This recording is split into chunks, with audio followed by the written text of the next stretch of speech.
आज हम blood group के बारे में पढ़ेंगे। तो कम समय में रिवीजन के लिए इस वीडियो को बनाया जाता है। तो भारत में 55 से ज़्यादा प्रकार के रक्त समूह पाए जाते हैं और इसका खोज कॉलर लैंडस्टीनर ने 1901 ईस्वी में किया था। और कॉलर लैंडस्टीनर को नोबेल पुरस्कार 1930 में मिला है। तो आरबीसी में उन्होंने इसको जो है 4 ग्रुप में बांटा है। तो उसको आरबीसी में मिला, जिसमें ए एंटीजन मिला तो उसको ए ग्रुप में रखा, जिसमें बी एंटीजन मिला उसको बी ग्रुप में रखा, और जिस आरबीसी में ए बी दोनों ग्रुप का जो है मिला उसको ए बी में रखा, और जिसमें एंटीजन नील था उसको ओ ग्रुप में रखा है। तो आपने क्या देखा कि आरबीसी में एंटीजन ए मिला तो ए ग्रुप में रखा, जिस ब्लड में एंटीजन बी मिला उसको बी ग्रुप में रखा, और जिस ब्लड ग्रुप में एंटीजन ए बी दोनों था उसको ए बी में रखा है, और जिसमें एंटीजन नील था उसको जो है ओ ग्रुप में रखा है। तो प्रतिजन होता क्या है? प्रतिजन यानी एंटीजन, यह आरबीसी के ऊपर पाई जाने वाली एक विशेष प्रकार की आणविक संरचना होती है। इसका निर्माण प्रतिजन का निर्माण प्रोटीन तथा कार्बोहाइड्रेट के द्वारा होता है। एंटीजन 2 प्रकार के होते हैं, ए और बी। एंटीजन का कार्य यह प्रतिरक्षा एंटीबॉडी के निर्माण को उद्दीप्त करता है। प्रतिरक्षा यानी एंटीबॉडी, यह शरीर में रोगों से लड़ने की क्षमता को बनाता है। यह एक प्रोटीन होती है। एंटीबॉडी 2 प्रकार का है, ये भी ए और बी।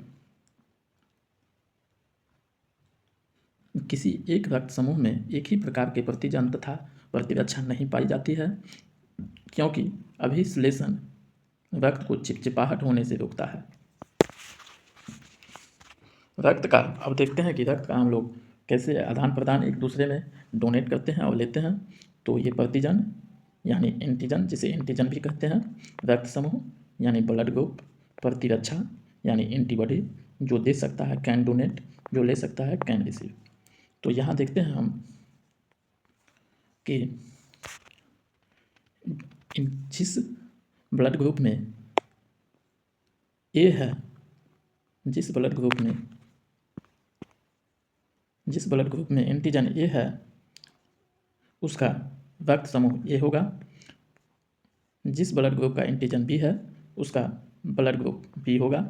जिस ब्लड ग्रुप का एंटीजन ए बी दोनों है उसका ब्लड ग्रुप ए बी होगा, और जिसमें एंटीजन नील है उसका ब्लड ग्रुप ओ होगा।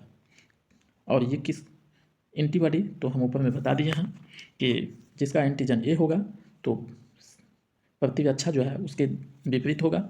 तो जिसका ए ग्रुप में एंटीजन ए है तो प्रतिरक्षा बी है, और ये जो है ए एंटीजन वाला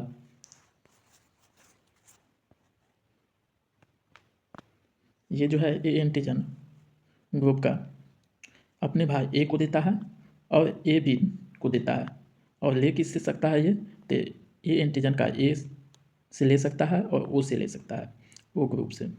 बी एंटीजन वाला में एंटीबॉडी बी पाया जाएगा, और ये बी को दे सकता है, ए बी को दे सकता है, और बी से ले भी सकता है और ओ से ले सकता है, ओ ग्रुप से। ए बी एंटीजन वाला रक्त समूह ए बी होगा, और इसमें एंटीबॉडी नील है तो ये ए बी को दे सकता है और ले सकता है A plus B plus A B से। यहाँ एंटीजन नील है तो ये इसका रक्त समूह ओ होगा, और ये जो है एंटीबॉडी इसमें ए बी दोनों होगा, तो ये आपको दे सकता है ए को भी, बी को भी, और ए बी को और ओ को भी, और ले सकता है ये सिर्फ ओ से।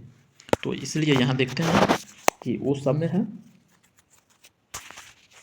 तो यहाँ सर्वदाता ओ होगा, ओ ग्रुप ब्लड जो है सर्वदाता यूनिवर्सल डोनर होगा, और ए भी सर्वग्राही यानी रिसीवर होगा। तो अब देखते हैं आरएच फैक्टर का खोज। इसके बाद हुआ क्या कि ये ग्रुप का तो खोज लैंडस्टीनर ने कर दिया, लेकिन इसके बाद भी ब्लड का डोनेट करने पर बहुत सारे लोग का मृत्यु हो जाती थी। तो इसके बाद भी खोज जारी रहा, और कॉलर लैंडस्टीनर एंड व्हीनर ने 1940 में फिर खोज किया। रीसस नामक बंदर के समूह के आरबीसी के ऊपर एक विशेष प्रकार के प्रोटीन के आधार पर किया गया। जिस आरबीसी के ऊपर RH फैक्टर पाया गया उसका रक्त समूह धनात्मक होता है यानी पॉजिटिव, तथा जिस आरबीसी का RH फैक्टर नहीं पाया जाता है उसका रक्त समूह ऋणात्मक होता है। तो यहाँ देखिए जिसमें RH फैक्टर ए पॉजिटिव पाया गया उसका जो है ए पॉजिटिव हुआ, और जिसमें नहीं पाया गया उसका जो है ए नेगेटिव हुआ। तो यहाँ आप देख सकते हैं कि कौन किसको दे सकता है। तो जिसका ब्लड ग्रुप पॉजिटिव होगा वो पॉजिटिव वाले को दे सकता है, जिसका नेगेटिव होगा वो पॉजिटिव प्लस नेगेटिव दोनों को दे सकता है। तो AB प्लस पॉजिटिव है तो ये AB को भी दे सकता है, तो ये सर्वग्राही है। AB जिसका नेगेटिव होगा वो AB पॉजिटिव AB नेगेटिव दोनों को दे सकता है। तो यहाँ देखते हैं कि AB पॉजिटिव जो है AB से भी ले सकता है, AB पॉजिटिव से भी और नेगेटिव से भी, तो इसलिए इसको सर्वग्राही ब्लड ग्रुप कहते हैं। यहाँ देखते हैं O पॉजिटिव किसको दे सकता है, तो A पॉजिटिव को दे सकता है, B पॉजिटिव को दे सकता है, AB पॉजिटिव को दे सकता है, O पॉजिटिव को दे सकता है। O नेगेटिव ग्रुप का ब्लड A पॉजिटिव को दे सकता है, A नेगेटिव को दे सकता है, B पॉजिटिव को दे सकता है, B नेगेटिव को दे सकता है, AB पॉजिटिव को दे सकता है, AB नेगेटिव को दे सकता है, O पॉजिटिव और O नेगेटिव को भी दे सकता है। यानी O नेगेटिव जो है सभी को डोनेट कर सकता है, इसीलिए O को सर्वदाता यूनिवर्सल डोनर कहा जाता है। किसी व्यक्ति के एक्सीडेंट होने पर उसको O रक्त दिया जाता है। रक्त समूह का वंशानुक्रम यानी रक्त के आधार पर जो वंशानुक्रम होता है तो उसको हम अभी देखते हैं।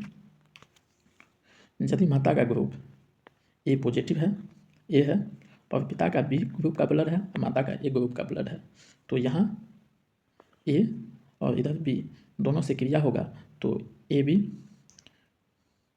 ग्रुप का बच्चे होगा, और ए प्लस ओ से क्रिया होगा तो ए पॉजिटिव ए ग्रुप का बच्चा होगा, और ओ प्लस बी यानी बी ओ का क्रिया होगा तो बी ग्रुप का बच्चा होगा, और ओ का यहाँ क्रिया होगा तो ओ ग्रुप का बच्चा होगा। तो सभी काम 25% जो है 25% होने की संभावना है। और यहाँ देखते हैं यदि माता बी होगा पिता ए बी होगा तो बी और बी का क्रिया होगा तो ए बी 25%, और यहाँ ओ प्लस बी का क्रिया होगा तो बी यानी बी ग्रुप का 25%, और ओ प्लस ए ओ का होगा तो ए ग्रुप का 25%, और ओ बी का होगा तो बी ग्रुप का 25%। तो यहाँ बच्चे जो है इस टाइप यदि माता बी पिता ए बी होगा तो बच्चे यहाँ ए बी 25% है और यहाँ भी बी 25% है, तो बी होने की 50% संभावना है, ए बी होने की 25% और ए होने की 25% संभावना है।